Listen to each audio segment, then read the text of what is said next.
Bom dia, boa tarde ou boa noite. Gostaria de agradecer aos organizadores do evento pela oportunidade e também agradecer a você que se interessou por conhecer um pouco mais sobre a minha pesquisa.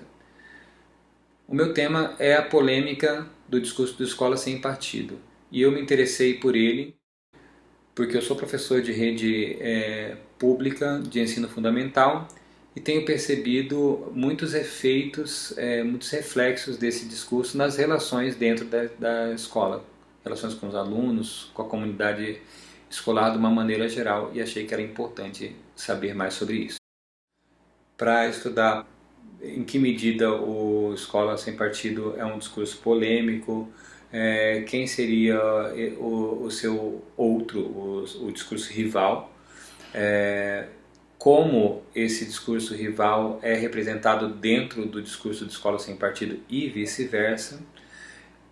Eu estou mobilizando a AMOCI, Apologia da Polêmica, de 2017, e várias leituras de Menguenot em que ele trata do tema da polêmica. Em AMOCI, eu estou mobilizando o próprio conceito de polêmica pública no espaço público, polêmica no espaço público da AMOCI, que vê a polêmica como um resultado de um dissenso profundo, que é componente da própria democracia. Então ela não vê a polêmica como algo necessariamente ruim, por isso a apologia da polêmica. Já em Menguenot eu estou mobilizando conceitos operacionais como o da interincompreensão e o do simulacro. Por exemplo, escola sem partido, de um lado, lei da mordaça do outro. Ou diversidade de gênero de um lado, ideologia de gênero do outro. Para a formação do arquivo, eu comecei lendo Foucault, mas ele acabou não sendo suficiente para as perguntas que eu tinha para a formação do meu arquivo, e eu acabei encontrando algumas boas respostas em Menguenot, no Gênese do Discurso, e mobilizei conceitos como o do interdiscurso, dos campos discursivos, dos espaços discursivos. Eu mobilizei também o conceito de sequência discursiva de referência, que eu vi sendo utilizado num artigo do Círio Pocente e da Ana Raquel Mota, que é o Direito Esquerda Volver, que é interessantíssimo e me ajudou bastante nas análises. Eu me baseei também no estilo de análise do Günter Grass, que é um estilo bastante descritivo e muito operacional. Outro conceito importante que eu estou mobilizando é o de fórmula, da Krieg-Planck, e a metodologia que ela propõe para se verificar se uma expressão é formulaica ou não. O programa Escola Sem Partido teve início no Brasil mais ou menos em 2003, entre 2003 e 2004, de uma forma bastante discreta, com a publicação de um site, de uma página na internet, criada e alimentada pelo então Procurador da Justiça de São Paulo, Miguel Najib. No final da década passada, o programa Escola Sem Partido ganhou mais fôlego e mais destaque com a ascensão desse discurso conservador que se opunha, assim como ele, né, às políticas de teor mais progressista, que traziam para o centro do debate público, em vários campos e instituições, questões como a tolerância religiosa e étnica, como o direito da mulher e dos LGBTQ+. E o Escola Sem Partido, de certa forma, foi uma reação a isso, né? Eu tomei a liberdade de escrever para o Miguel Najib um e-mail, e eu perguntei para ele algumas coisas. Por exemplo, quem compunha esse movimento, como se fazia para entrar no movimento. E ele me respondeu da seguinte forma: qualquer pessoa e qualquer organização é livre para apoiar o Escola Sem Partido. O Escola Sem Partido enquanto movimento não possui estrutura organizacional, ficha de inscrição, nada disso. Entre os apoiadores da causa existem pessoas ligadas a partidos, igrejas e movimentos, o Direito São Paulo, o MBL e o Nas Ruas, por exemplo. Assim como existem estudantes, pais e mães não vinculados a nenhuma organização, como é o meu caso. O primeiro foco de atuação do Escola Sem Partido foi no campo jurídico. O site do programa continha basicamente um projeto de obrigatoriedade de afixação nas escolas do Brasil inteiro, de um cartaz contendo o que eles chamavam de os deveres do professor. Mas basicamente eles limitavam a ação do professor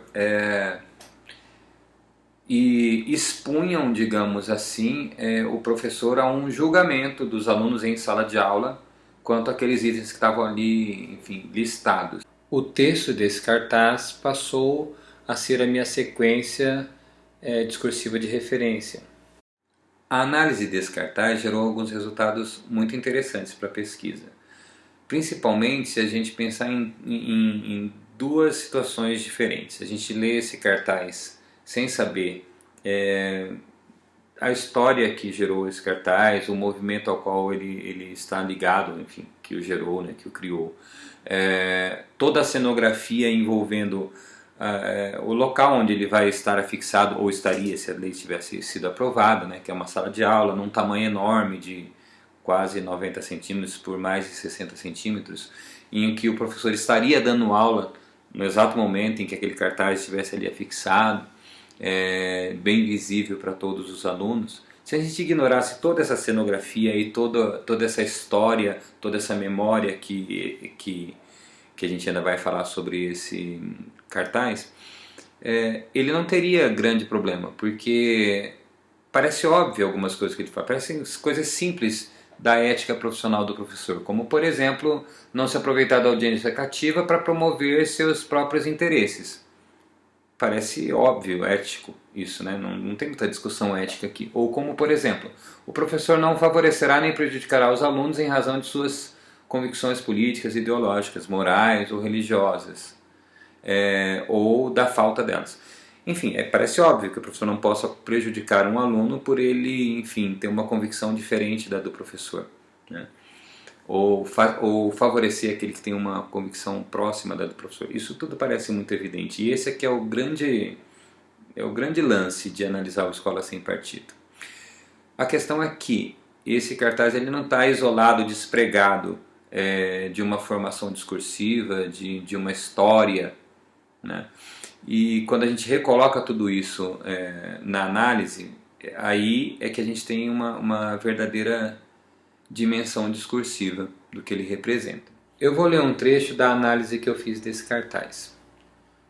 Construções como: o professor não se aproveitará, o professor não favorecerá nem prejudicará, o professor não fará, o professor apresentará, o professor respeitará, o professor não permitirá, grifos meus, mostram que o uso dos verbos modificados ou não pelo advérbio de negação, além de remeter a uma memória discursiva de textos de mandamentos religiosos, não adulterarás, não terás outros deuses, lembra-te do dia do sábado, prenhe de pressupostos, não ditos, de que os professores em sala de aula, segundo a visão de Escola Sem Partido, se aproveitam da audiência cativa de seus alunos, favorecem ou prejudicam-nos conforme suas convicções, fazem propagandas político-partidárias, não apresentam de forma justa as diferentes perspectivas concorrentes, não respeitam o direito dos pais, permitem que os direitos dos alunos sejam violados.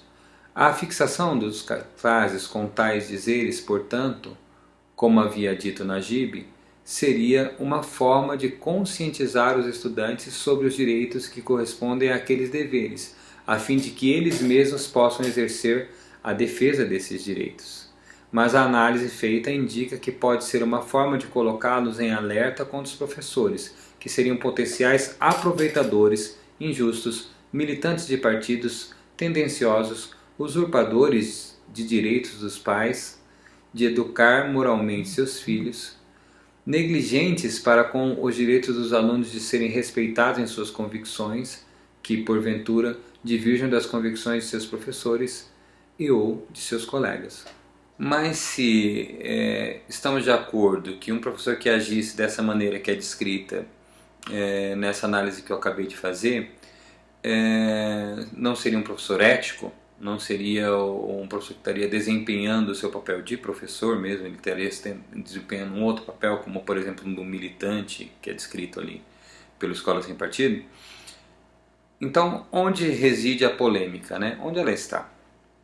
E pelas análises que eu tenho feito, inclusive em outros materiais, até dos próprios Escolas Sem Partido, mas não só deles, como por exemplo denúncias que o Escola Sem Partido acolheu e inclusive até apoiou judicialmente. Nessas denúncias a gente não encontra nunca nenhuma denúncia que tenha como ponto focal, por exemplo, um professor que doutrinou seus alunos num discurso conservador. A gente não encontra em nenhuma dessas denúncias, por exemplo, um professor que tenha orado em sala e isso tenha, digamos, gerado, enfim, essa denúncia. A gente não encontra. A gente não encontra, por exemplo, nunca um professor que tenha defendido, por exemplo, que 1964 no Brasil que em 1964 não teve um golpe, que foi uma revolução, como, enfim, as pessoas que são da formação discursiva mais, enfim, militarista pregam, acreditam. Então, a gente percebe que só um tipo de denúncia é acolhida, que é o tipo de denúncia contra falas, propostas, atividades, filmes, qualquer coisa que o professor leve para a sala de aula e que ponha em discussão, que seja mais ligado a uma formação discursiva, enfim, de acolhimento da diversidade, seja ela racial, sexual, enfim.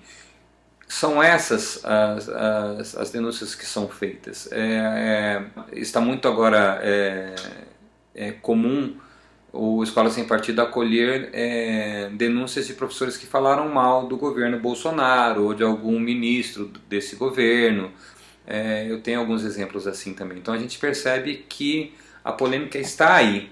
A polêmica está no fato do Escola Sem Partido defender um professor que não se posicione, mas é só um tipo de professor que não pode se posicionar. O outro, enfim, não é questionado. E é esse o ponto que eu estou investigando exatamente. Há ainda outras discussões que eu gostaria de ter feito nesse vídeo, mas como o tempo já está estourado, não vou conseguir fazer, mas eu vou deixar citadas aqui para que no evento a gente possa discuti-las se alguém tiver interesse. Uma delas era sobre a investigação de algumas expressões, se elas são ou não fórmulas, né, no modelo que a Krieg-Planck propõe, como por exemplo ideologia de gênero, ou lei da mordaça, ou liberdade de cátedra. Então vai ficar para um outro momento a gente discutir. E um outro ponto que eu queria ter falado é sobre uma mudança que eu estou identificando nas ações do Escola Sem Partido, uma mudança de direcionamento que está saindo do campo do legislativo, né, de proposta de lei e tal, porque ele tomou sofreu muitos reveses jurídicos nesse sentido, inclusive no Supremo, que considerou algumas leis que foram feitas no modelo do Escola Sem Partido como inconstitucionais. Então ele mudou agora para o campo de atuação mais ligado à vigilância, à denúncia,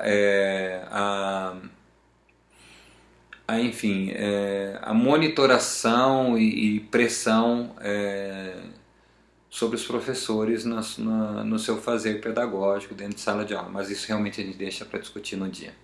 Muito obrigado.